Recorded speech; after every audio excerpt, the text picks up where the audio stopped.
Oi, pessoal, voltei. Estamos voltando. Deixa só a Rosângela entrar de novo para a gente continuar. Olá, voltamos.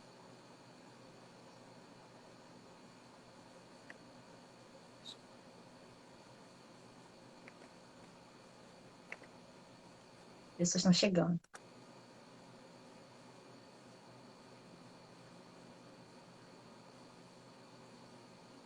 O Vinícius também quer perguntar. Que medo! Pode mandar aí no chat, gente. A gente vai fazendo na ordem da que chegar. Ai, obrigada! O Davi não tá aqui, senão eu não conseguia dar aula, gente. Porque ele fica passando, vocês já viram? Aliás, eu tava nervosa aqui, né? Porque eu odeio vídeo. Mas aí essas lives aí da Também. quarentena, eu fiz uns vídeos cantando, né? Me libertei um pouco, mas ainda assim fiquei nervosa. O Davi fica passando, dando tchau, mandando beijo. Oi, Larissa! Nossa, tem muita gente aqui na... Me atende A tanta Milena está gente. perguntando quanto tempo a live fica salva. Aqui no vinte e Instagram, quatro ela fica horas, né? disponível por 24 horas. E aí, enfim, não tinha como fazer com o Davi aqui. Ele ficou na minha mãe, mas tá com o pai. Eu vou dar um beijinho nele. Muito obrigada pela lembrança, pelo carinho. Ó. Ó, chegou a pergunta do Pedro. Vou ler para você. Eu vejo nos vídeos do Instagram com seu filho tem um domínio linguístico muito bom. Como você aplicou a linguística cognitiva no processo de aquisição de linguagem do Davi? Gente, que difícil essa pergunta. Não tem competência para responder isso. Olha, então, eu estudo linguística cognitiva desde o início da faculdade, desde o terceiro período. Aliás, Maria Lúcia não tá vendo isso, mas minha ex-orientadora da vida, quem eu devo muito dos ensinamentos que eu recebi e de conquistas acadêmicas, me ensinou tudo que eu sei de LC. Então, isso tem alguns anos, né? Isso deve ter, sei lá, tem 6 que eu terminei doutorado. Eu não sei, deve ter uns 15 anos. Eu não sei mesmo. Mas eu acho que assim, quando a gente adota uma perspectiva teórica, é, principalmente que tem a ver com linguagem, que é uma coisa que está no nosso domínio cotidiano, eu acho que tem algumas coisas que eu não consigo fazer desvinculado do que o que a linguística cognitiva prevê, tá? No meu cotidiano. Eu não estudo eu não trabalho com aquisição de linguagem. Inclusive, tem algumas coisas, eu anoto muitos dados do Davi, tem muitas coisas que eu pretendo analisar a partir da fala dele, porque eu nunca tive uma convivência assim também tão grande com crianças, né? No processo de aquisição. Assim, o que que eu posso te dizer o que eu faço como mãe, porque na verdade eu nunca pensei em aplicar essas noções com o Davi, exceto que é uma coisa que eu faço com todo mundo e não com o Davi, assim, é uma coisa muito minha. A minha terapeuta até fala que eu sou uma pessoa muito empática, assim. Eu sempre tento entender o discurso do outro, não mais do que respeitar o que o outro fala, eu tento entender qual é a lógica dele mesmo, assim, né? Então, eu acho que isso, a linguística cognitiva me ensinou muito em relação a isso. Eu tento fazer uma aplicação daquilo que eu entendo como outra forma de conceptualização, como que tipo de experiência aquela pessoa tem, como é a relação dela com o próprio corpo, com o espaço sociogeográfico em que ela está inserida e como que aquilo vai sendo formatado na cognição dela. Então, isso é uma coisa que eu acho que eu já faço de forma automática e eu acabo fazendo com o Davi. Mas, assim, eu sou uma pessoa um pouco didática na minha vida, no meu cotidiano. Eu sou muito detalhista. Então, eu falo as coisas de forma muito explicada. E eu acho que eu devo fazer isso desde que o Davi estava na minha barriga. Então, eu acho que isso é uma coisa que ele foi adquirindo pela nossa forma de dialogar mesmo, né? Ele é uma pessoa que explica tudo, ele explica muito, ele argumenta muito, né? Então, por exemplo, ontem eu falei com ele pelo WhatsApp, mandei uma mensagem e ele fez um pedido e eu falei que não. E eu expliquei por que que não. Aí tinha uma pessoa comigo que falou: pô, você não precisava ter dado muita explicação. Assim, você pode dizer que não, você é mãe e não. Porque o que, que aconteceu? À medida que eu expliquei por que, que não, ele argumentou e ele criou um outro cenário, né? É... E aí ele argumentou também. E aí eu tive que dar uma outra justificativa baseada no que ele falou. Eu não sou essa pessoa que falo nunca pro Davi, não, porque não. Não, porque eu sou sua mãe, ponto final. Entendeu? Eu sempre tento fazer com que ele entenda o que tá por trás daquele sim ou daquele não. Mesmo ele sendo muito pequeno, eu sempre agi assim. Então eu acho que tem a ver com estímulo mesmo, né? A criança, o processo de aquisição de linguagem, ele acontece muito baseado no estímulo, na troca. Então, ele fala muitas coisas que ele me ouve falar. Mas eu nunca pensei nisso, na verdade, né? A pergunta que foi feita, como é que eu uso os princípios da linguística cognitiva no processo de criação do Davi, eu não sei.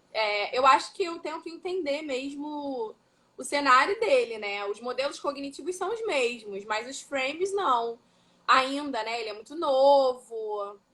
Mas eu acho que é muito dessa coisa da argumentação, que é muito minha, da explicação, do ouvir, eu deixo ele se expressar para poder falar. Então, eu acho que é Na isso. verdade, na Oi? verdade, o Sassi perguntava como você utilizava, se utilizasse. Então, no caso, você não utiliza, né? Eu acho que eu não utilizo diretamente, mas eu acho que, como eu falei no início, eu acho que eu utilizo na minha vida, sabe? Eu não Uhum, consigo pensar em linguagem fora desse cenário.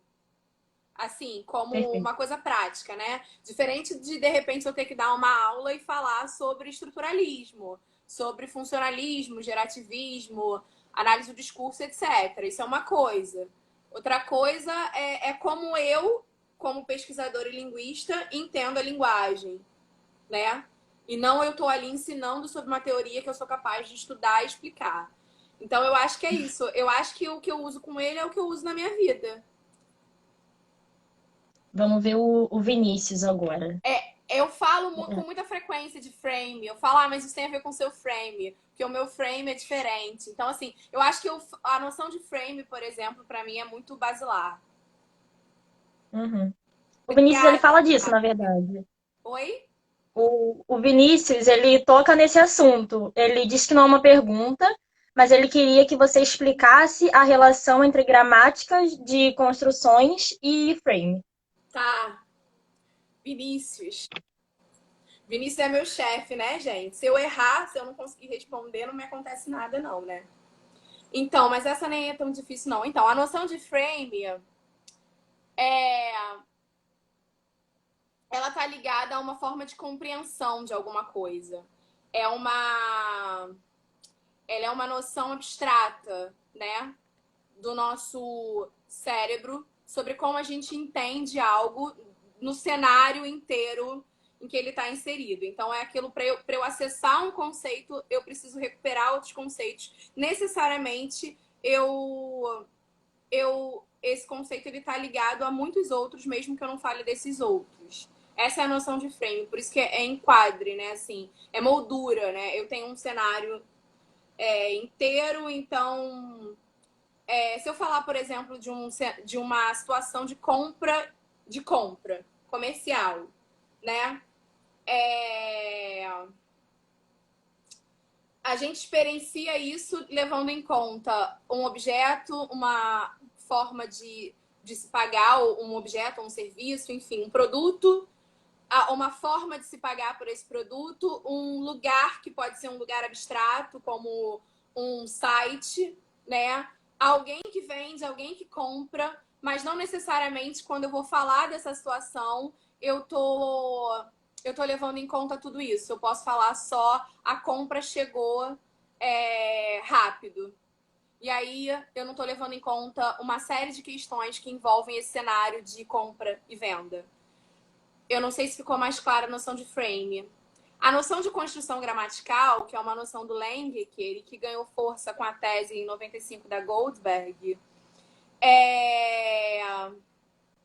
ela tem é uma noção, aí eu vou falar da noção básica, tá? Eu não estou acompanhando os estudos de construção gramatical. O Langeker, 2019, não tenho, nunca li, mas eu sei que ele fez um trabalho novo voltado para a noção de construção gramatical. Mas é como se a gente pegasse a noção do Saussure de signo linguístico, né? De que todo signo é composto de significante e significado. Então eu tenho forma, e essa forma tem a ver com a fonologia, né? Que é representada gramaticalmente pelas letras, e essa forma é equivalente a algum sentido, a algum significado. Essa é a noção básica de signo linguístico do Saussure.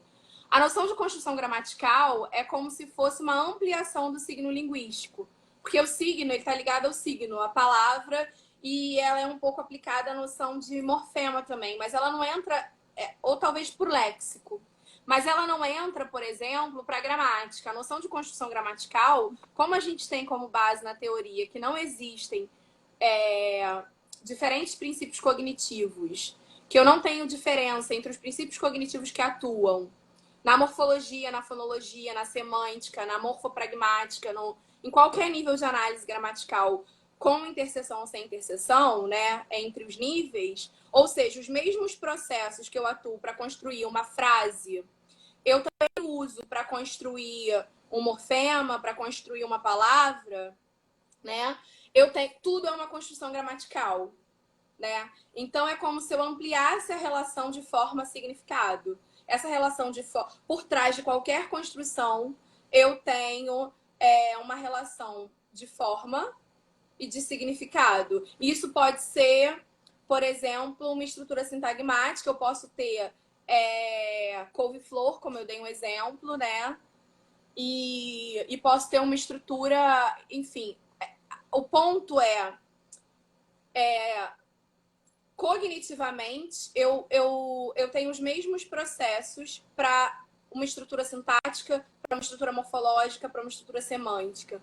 Só que a construção gramatical virou uma teoria, né? E óbvio que eu não posso ter, de forma assim simplória, como eu estou colocando, entender tudo na gramática.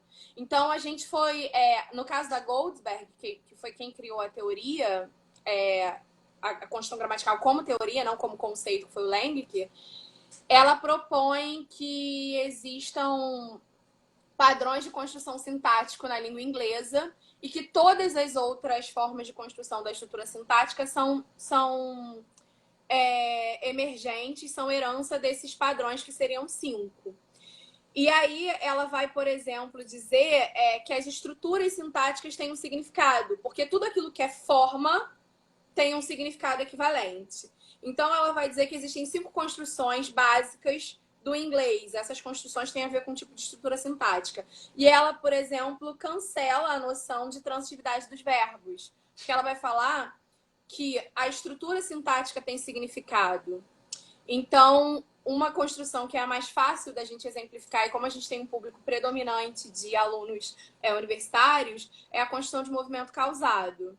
A construção de movimento causado, ela tem a ver com a nossa experiência de esquema imagético de transferir um objeto para algum lugar.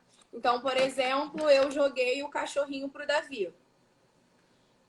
Então, eu tenho ali uma posição de sujeito, de um agente, que transfere um objeto, com uma ação volitiva, né, de jogar, transfere um objeto para alguém ou para algum lugar. Porque poderia ser para o cesto, enfim. E aí, eu posso dizer, eu tossi a espinha do peixe no prato. Eu tossi a espinha do peixe no prato faz com que o verbo tossir seja volitivo. O que muitas vezes não é uma reação fisiológica de algo que bloqueia ali a passagem de ar, né? Eu não sei se eu defini corretamente. Desculpa se tem alguém aí que se sentiu ofendido com a minha definição, mas enfim. O verbo, segundo a gramática tradicional, esse verbo, ele é intransitivo. Você tosse, né? Você tosse e ponto. Mas esse verbo, ele foi compatível com essa construção, né?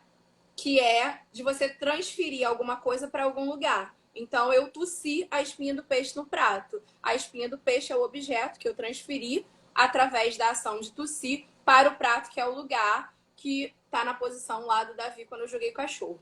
Então, assim, a ideia é mostrar que toda e qualquer construção da língua tem um significado subjacente a ela. E as palavras, ou o léxico de modo geral, os morfemas, enfim, eles vão encaixar ou não nessa construção, né? Que entra naquela ideia também de que as palavras elas não têm um sentido básico, né? Eu não falei isso diretamente, mas se a noção de categorização ela é relativa ou relativizada, ela depende do processo mental, que é um processo individual, ou seja, não se nega que existe uma realidade concreta, né? Mas essa realidade, ela é explicada, ela é verbalizada através, ela é compreendida e ela é representada através da linguagem a partir da forma como cada um compreende, né? E, e aí, obviamente, esses processos de categorização, a nomeação, ela acaba sendo os nomes, eles têm uma certa... O sentido do nome não está sempre no nome, né? Ele está na atribuição que se dá a ele. Ele depende de um sujeito cognitivo, né? Ele depende de uma forma de interpretar. Eu não sei se eu respondi ao Vinícius, porque...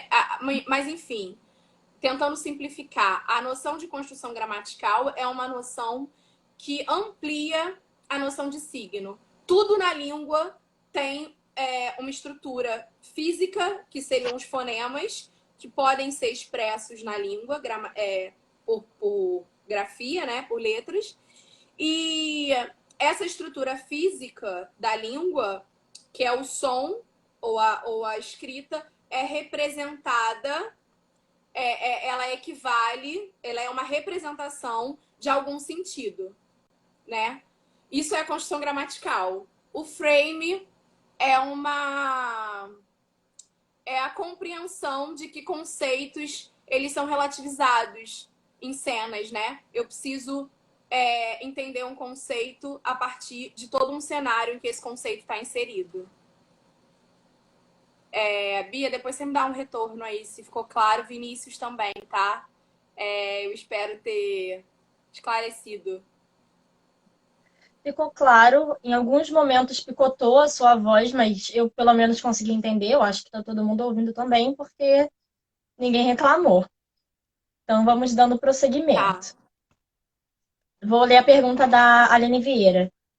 Ela disse que, com base no conhecimento linguístico e no cognitivismo, sendo ele relacionado com as experiências pessoais de cada indivíduo, incluindo-se a cultura de cada um e a necessidade das coisas terem uma nomenclatura e categorização, podemos então associar a linguística cognitiva com o estudo, formação de estereótipos tanto na língua quanto no social? Sim, sim. Na verdade, o MCI ele é um estereótipo, né? Ele é um estereótipo cultural. A gente enquadra algum conceito dentro. Eu não sei se eu entendi a pergunta, tá, Bia? Se você achar que não É respondeu, você isso. faz de novo. Ou você me manda pelo WhatsApp se quiser. Copia aí, não sei se tem como, que aí eu leio, de repente eu entendo melhor. Mas acho que o ponto é esse, assim. A noção de MCI, ela é um estereótipo, porque ele é uma compreensão de alguma coisa a partir daquilo que culturalmente é estabelecido. Ficou muito Tá simples com respondido. base na pergunta? Eu não sei. Mas não é só a cultura, né? A experiência física também. Por exemplo, quando eu falei da questão do esquema imagético, e a gente tem as metáforas, a gente tem algumas metáforas que representam isso, né? Quando eu falei que os processos cognitivos, eles representam na língua os esquemas, né, conceituais, quando eu digo assim, eu tô para baixo hoje, porque eu tô triste, isso tem a ver com o que o Lakoff e Johnson chamaram de metáforas orientacionais, porque a gente, quando tá triste, a gente tende a ter uma experiência com o nosso corpo de se curvar para baixo, né? Quando a gente Uhum. está bem, a gente é mais altivo, a gente tem a coluna mais ereta, a gente tem o rosto um pouco mais para frente. Então, isso é uma experiência física que depende do nosso corpo, que não depende da nossa cultura, por exemplo, né? Obrigada, Suelen. Como é que tá a sua filha, linda? E, enfim, é isso. Só complementando, porque ela fez a pergunta associando a questão cultural, eu espero ter respondido. Sim, sim. José, pode mandar a sua pergunta. A pergunta da Aline, ela já chegou no seu WhatsApp, vai virar uma discussão Ah, é? Vou abrir aqui então. e fui informada aqui. Mas enquanto isso, eu vou falar a pergunta da Ana Beatriz Arena. Eu não respondi a Aline, foi isso? Não, não, responde. Eu entendi, pelo menos. A Aline se manifeste aí, mas no meu entender, acho que está respondido, mas os meus assistentes, eles são muito O bons. Douglas me mandou aqui uma pergunta. É essa? É a pergunta da Aline, é. Foi a que eu Porque tenho se que ela. responder? Isso. Tá. Se ela. Eu acho que é para vocês conversarem depois sobre isso, no caso, você com ela. Se ela não entendeu ou se você não a compreendeu. Deixa eu terminar. Podemos associar a língua cognitiva com a formação de estereótipos? Tanto da língua quanto social. Ah, tá. Então, ela pergunta se isso pode ser associado tanto da língua quanto social. A língua reflete social. Né? Assim, se a gente está inserido numa cultura. Se a nossa língua ela expressa uma forma de compreender o mundo que tem a ver com o que eu sou, com a minha experiência de ser, de corpo concreta no mundo. Dentro da cultura que eu estou inserida,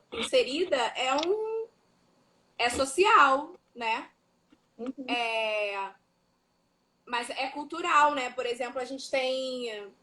Acho que eu respondi, não vou dar outro exemplo, não. Então vamos para Mas Bia Arena. pode falar comigo no privado, tá? Ou Aline, se quiser. Se eu não respondi, se eu não entendi a sua pergunta, tá? Fica à vontade. Isso é totalmente possível. A Ana, ela diz: a linguística funcional e a cognitiva têm dialogado bastante. Qual é o lugar da língua em uso no cognitivismo? Tá. Então, Ana, esse, por exemplo, é um dos pontos que divergem o cognitivismo do gerativismo, né? Porque o gerativismo, ele não trabalha com língua em uso. E o cognitivismo trabalha com a língua em uso. Ele trabalha com aquilo que o falante produz. A língua, ela é aquilo que, tudo bem, estabelece a comunicação, mas mais do que isso, ela reflete os mecanismos mentais de um falante, né? E isso só acontece no uso da língua. Então, por exemplo, não importaria para o cognitivista se é algo cristalizado na cultura, por exemplo. Se o falante produz, aquilo tem algum respaldo na cognição. E é isso que interessa. Porque, na verdade, o cognitivismo, é claro, é uma teoria linguística. O que interessa é entender como a língua, quais são os processos mentais que a gente é capaz de acessar através da língua. Ou seja, a língua é instrumento, é o nosso objeto de análise, mas é um instrumento para a gente entender a mente humana, né? Então é claro que a língua em uso é o que interessa. Agora eu não conheço, tá? O LFCU, eu não conheço o funcionalismo, perdão, com profundidade, né? Para estabelecer uma diferença. Eu nem sei se tem essa diferença. Inclusive, Ana, por causa da nossa conversa essa semana, eu descobri um texto num livro em que eu tenho um capítulo que eu reli. Aliás, eu queria agradecer, inclusive, o convite, porque, mais uma vez, porque eu fui reler alguns trabalhos meus, que eu acho que depois que eu publiquei, eu nunca li. E eu fiquei bastante feliz, assim, com o que eu tinha escrito. Eu nem lembrava que eu tinha feito aquelas coisas. E aí, Que num bom. dos livros, que é esse aqui, de linguística cognitiva, depois eu mando para vocês, organizado pela Lilian Ferrari e a Patrícia Teles Álvaro, tem um capítulo do Janderson, que é da Unesp de São Paulo, que é Fundamentos Epistemológicos da Linguística Cognitiva. E ele faz uma trajetória, assim, comparando com alguns pontos divergentes e convergentes em relação ao gerativismo e ao funcionalismo. E aí eu ia até depois mandar para vocês, na verdade, indicar, né? Acho que a gente pode ler juntos até, já que vocês são funcionalistas. E certamente vai haver alguma coisa que não fique tão clara para mim. Mas sobre o que você perguntou da língua em uso, é isso, é o que interessa, né? O que o falante produz. Isso, inclusive, independe de ser algo que está aceito tradicionalmente, que está constituído, né? Que foi legalizado, que foi... Eu estou tentando ler o que você mandou. Ok, respondi. Eu já li o que ela... Ah, tá. Não é um livro não, Bia. É um capítulo, mas... enfim, eu até tinha uns deles, eu dei para os alunos alguns exemplares que eu tinha. Mas eu te mando depois qual é e eu vou mandar a indicação para a Bia divulgar, para o CA divulgar. Então tá ótimo. Podemos? Acabamos? Tem mais. Tem mais? Tem. Obrigada, tá, Bia? O Caio Obrigada. Rodrigues. Tem vários... Deixa eu fazer um comentário rápido. Tem vários ex-alunos Claro. meus do QI aqui e do Santa Marcelina que estão assistindo, que entraram, que mandaram uma carinha, que mandaram uma mensagem. Obrigada, gente, pelo carinho. Saudade de vocês. Obrigada, Tânia. Foi minha aluna da pós. Deve ter uns 10 anos isso. Ela tá aqui desde o início. Eu li todos os seus comentários, Tá. Tânia. Oi, Fernando. Tudo bem? Érica tá aí também? Pode falar, Bia. Érica tava, não sei se ainda tá. Não vi. Oi, Raíssa. É. Obrigada. Saudade também. Carolzinha linda. Marquei você. Seus alunos estão interagindo o tempo inteiro. Eu tô lendo agora alguns comentários. Dandara foi minha aluna há alguns anos no colégio e tá fazendo letras na UFRJ agora. De vez em quando ela manda algumas coisas. Obrigada, Pedro. Então, tem mais pergunta aí? Tem até agora pelo menos mais 3. Vamos lá. O Caio Rodrigues, ele pergunta o seguinte. Isso. Pensando no contexto de pandemia... Foi meu aluno. Brilhante. Foi. Inteligentíssimo. Incrível esse menino. Ele pergunta assim. Pensando no contexto de pandemia, como pensar a língua nos ajuda a pensar o futuro? Ai, gente. Eu não sei se eu sei falar sobre isso. Faz a pergunta de novo. Pensando no contexto de pandemia, como pensar a língua nos ajuda a pensar o futuro? Como pensar sobre a língua nos ajuda a pensar no futuro? Isso. Pensar sobre o futuro. Eu acho... Gente, eu acho mesmo, tá? Assim, não... Propriedade zero no que eu vou falar agora.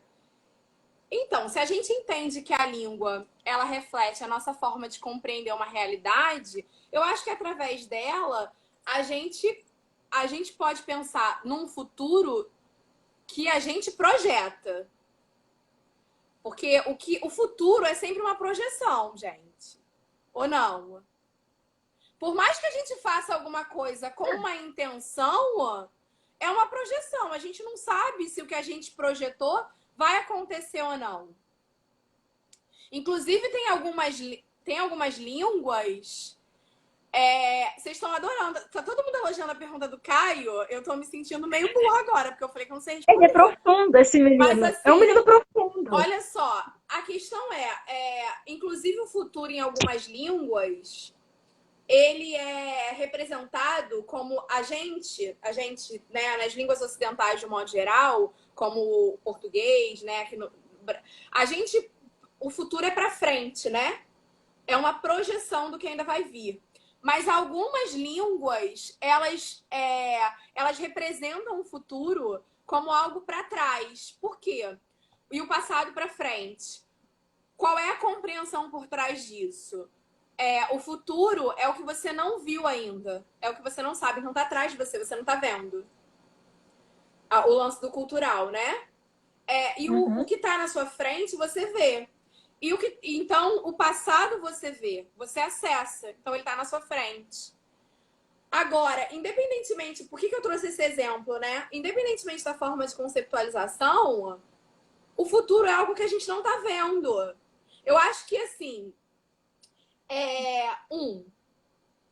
Independentemente do cenário de pandemia, o futuro é uma projeção, é uma probabilidade ou é uma possibilidade. Nunca é factual. É sempre uma intenção. Então, assim, isso é um ponto. Outro ponto é o cenário atual, ele tá tão incerto para tanta coisa, todo mundo não se preparou para viver o que tá vivendo, que é muito difícil a gente planejar se a gente não sabe nem quanto tempo isso vai durar e que tipo de mudanças na sociedade a gente vai ter em função disso. Isso eu acho que é uma coisa que independe da língua, tá? Assim,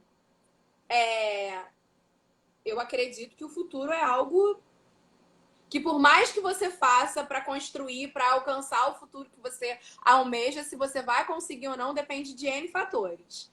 Agora, como é que a língua ajuda a entender ou a projetar? Não lembro qual foi o verbo que ele usou aí na pergunta. Eu acho que, na verdade, o futuro, ele... A língua, ela vai refletir aquilo que a gente entende sobre qualquer coisa, inclusive o futuro. Então, a gente pode, a partir da língua, perceber o que está por trás da nossa compreensão do cenário atual e como a gente projeta o que vem a partir da nossa compreensão hoje, né? Porque, assim, na verdade, a nossa compreensão hoje pode mudar daqui a uma semana, né? Por questões, às vezes, pontuais. Quantas pessoas duvidaram do vírus, influenciados por uma fala, e mudaram o discurso porque alguém da família faleceu, sabe? Então, assim, gente, sei lá, isso aí, eu não sei É se um bom algum ponto isso. especialista responde, se um vidente, talvez, não sei. Inclusive, eu não sei se a senhora sabe qual é a língua exatamente, mas eu não vou lembrar agora. Mas tem uma língua indígena na qual eles não têm essa noção de futuro, sabe? Eles não fazem nenhuma. Eles Vivem não pensam no hoje, futuro, né? porque eles vivem Um dia de cada o vez. hoje. Que eu acho que é mais ou menos o que a gente está tendendo a fazer. Porque a gente está vendo Verdade. que os planejamentos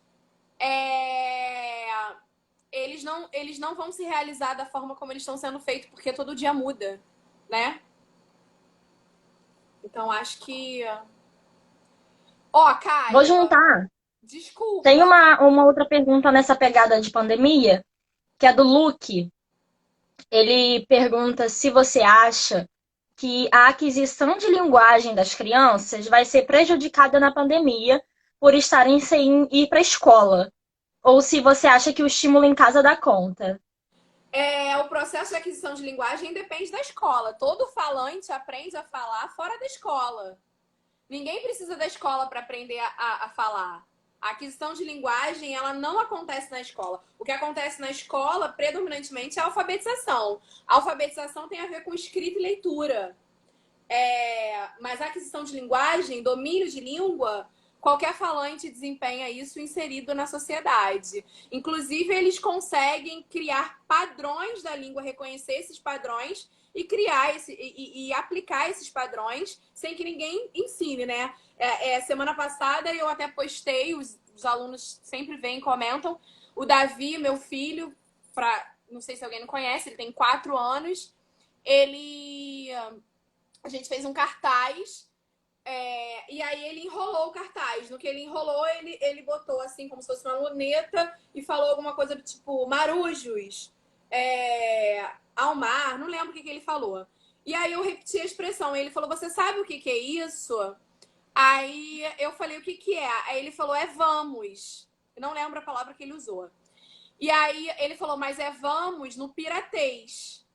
O que é o piratês? Ele entendeu que ele sabe que existe inglês, francês e português. Ele sabe que eu falo francês, então às vezes ele pergunta alguma coisa. Ele vê alguns vídeos que são em inglês, então ele fala japonês. Então ele entendeu que a língua ela é expressa pelo sufixo eis. Não importa qual a base, né? E aí a língua do pirata é piratês. Eu nunca falei sobre sufixo com ele. Com certeza ele não aprendeu isso na escola, ele está aprendendo o alfabeto agora, no máximo encontro vocálico, já sabe escrever o nome todo.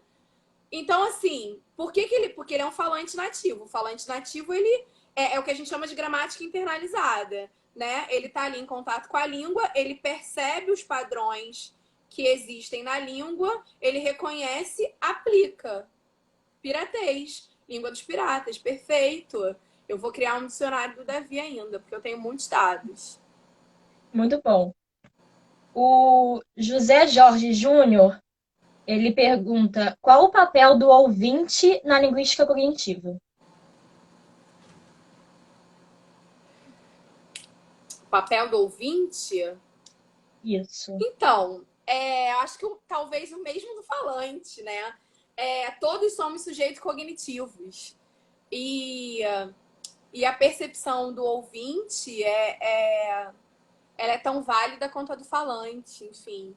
Eu não sei se é nesse sentido, né? Eu não sei se...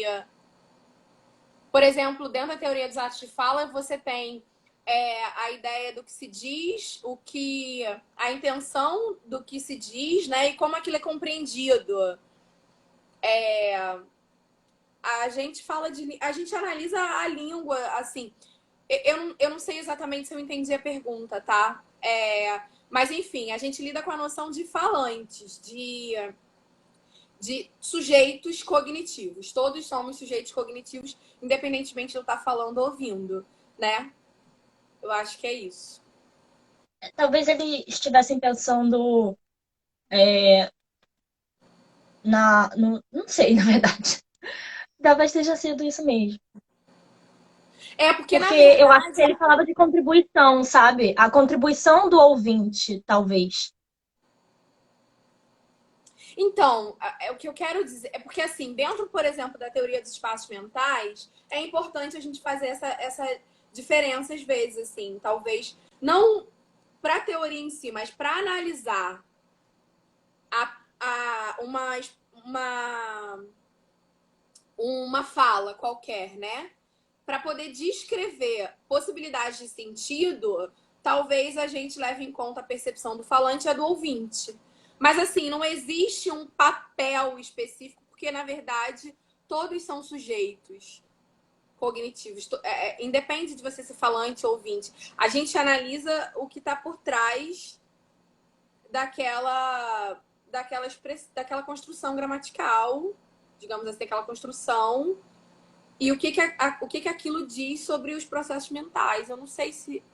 Talvez eu não tenha entendido a pergunta, mas é porque a gente não faz essa distinção não na linguística cognitiva como pressupostos teóricos, tá? Mas, assim, como eu falei, é um conjunto de abordagens teóricas que tem esses pressupostos, mas tem muitas teorias dentro de linguística cognitiva.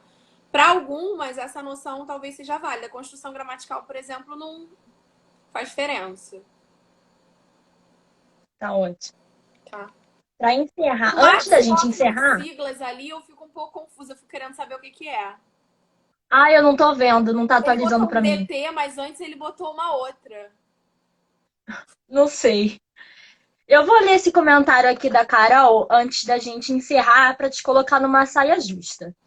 Ela quer saber a diferença da letras da FFP para letras normal. Como assim? É o, é o momento de você falar que os seus alunos da FFP são incríveis. Ah, tá. Peraí. Então, vou falar um pouco então da minha relação com a FFP, tá? Eu não sei se todos sabem, eu estudei 10 anos na UFRJ.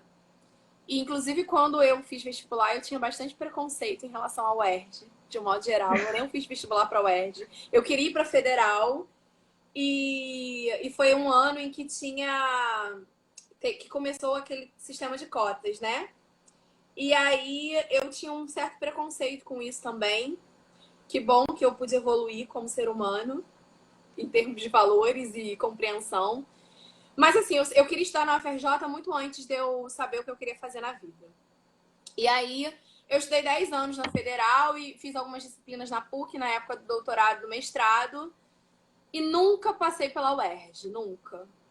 E durante o mestrado e doutorado, eu dei aula numa pós de uma faculdade privada.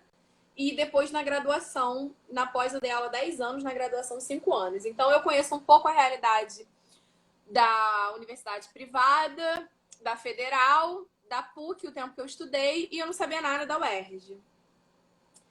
Quando eu terminei o meu doutorado, eu meio que me desencantei com a vida acadêmica, deixei de lado, até porque eu tive umas questões pessoais que me consumiram bastante.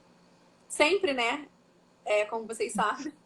E aí, só que abri o concurso para a UERJ, depois de muito tempo, eu me inscrevi para a UERJ do Rio e para a FFP, que eu nem sabia que existia, um amigo me falou para eu fazer. Quando eu pisei na FFP para fazer a minha inscrição, meu pai foi me levar no último dia, estava em greve, 18 de dezembro. Eu não tinha noção de onde era, de como chegar. Eu cheguei lá, o segurança falou para mim: estamos em greve, não tem ninguém. Falei: impossível, eu tenho um edital aqui, até as 8 da noite eu posso me inscrever. Eu paguei R$ 300 na taxa de inscrição. E aí tinha uma pessoa que estava lá por causa das inscrições. E aí eu falei pro meu pai assim: eu vou vir trabalhar aqui. Então, o que eu vejo de diferente nos alunos? Por que eu contei essa história? O que eu vejo de diferente nos alunos da FFP em relação aos espaços de letras pelos quais eu já percorri? E eu acho que tem a ver com a FFP de um modo geral, né? Assim, a FFP, sabemos do engajamento da UERJ em relação a questões sociais, nas suas lutas democráticas, a sua filosofia e ideologia como instituição, como universidade. Eu acho que isso é muito forte na FFP por ser uma instituição, um campus numa região socioeconomicamente desfavorecida. Então, isso é um ponto. É um campus de licenciaturas. A gente tem 7 cursos de licenciatura. Então, a gente tem ali uma universidade para quem quer ser professor, né? Em que não existe status de um curso para o outro, como a gente vê na sociedade de um modo geral. Todo mundo ali faz licenciatura. Todo mundo ali quer ser professor. Então, dificilmente a gente tem situações de sala de aula de desvalorização do professor. Porque a gente está lidando com um público que está ali para ser professor. Mesmo que ele não queira ser professor, mesmo que ele esteja fazendo curso para fazer um mestrado, um doutorado depois, mesmo que ele faça inglês e ele queira trabalhar com tradução, não importa. O diploma dele é de licenciatura. Ele vai sair dali professor. Se ele vai exercer ou não é outra coisa. Então, esse cenário, ele é muito favorável para a gente, né? Nesse sentido, para a gente que eu falo para a educação. Eu trabalho numa instituição, eu dou aula, eu sou professora, portanto, mas eu dou aula para futuros professores, né? E muitos já exercem a profissão, né? Então, assim, isso é muito gratificante. O cenário é muito mais familiar, é muito mais democrático, é muito... eu acho que é isso, assim, que faz com que a FFP seja diferente, né, de todos os outros. E aí, óbvio, a gente tem alunos que são mais dedicados, né, que são comprometidos com as causas sociais, com a democracia, que entendem a universidade muito além da sala de aula, né, como um espaço político, social, entendem a profissão como algo que vai além da sala de aula também, a pesquisa, a extensão, enfim. A gente normalmente, são raros, né, os alunos que não têm o espaço público de educação, ele já é muito propício a essa coisa da democracia, de uma formação político-social do aluno muito grande. E ali, eu acho que é isso. O diferencial, de um modo geral, acho que é esse. Enfim, eu não sei se vocês esperavam que eu falasse outra coisa de vocês. Se vocês quiserem que eu fale alguma coisa específica, me manda aí que eu falo, gente. Eu adoro trabalhar na FFP e na UERJ, de um modo geral, né? Assim, quando eu entrei para a UERJ,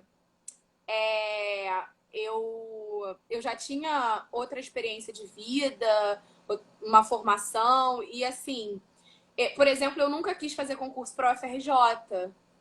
Nunca fiz. Abriram alguns, Vinícius sabe disso, eu sempre falei. Eu nunca quis fazer concurso para a UFRJ, eu não me vejo dando aula lá.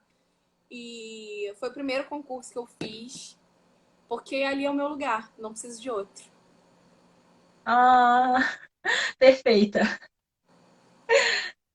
Rosângela, muito obrigada. Foi incrível, Nada. você sempre incrível, Obrigada. solista, disponível, amiga, foi ótimo. A palestra foi incrível, Obrigada. a conversa foi incrível.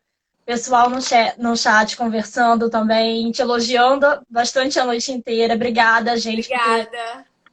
nos acompanhado nessa missão. A gente inventou essa loucura de botar a Semana de Letras na rua de qualquer jeito. A gente não sabia como é que ia ser.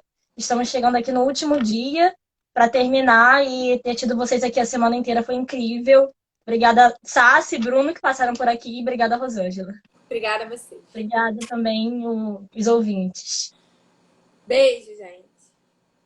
Beijo, gente.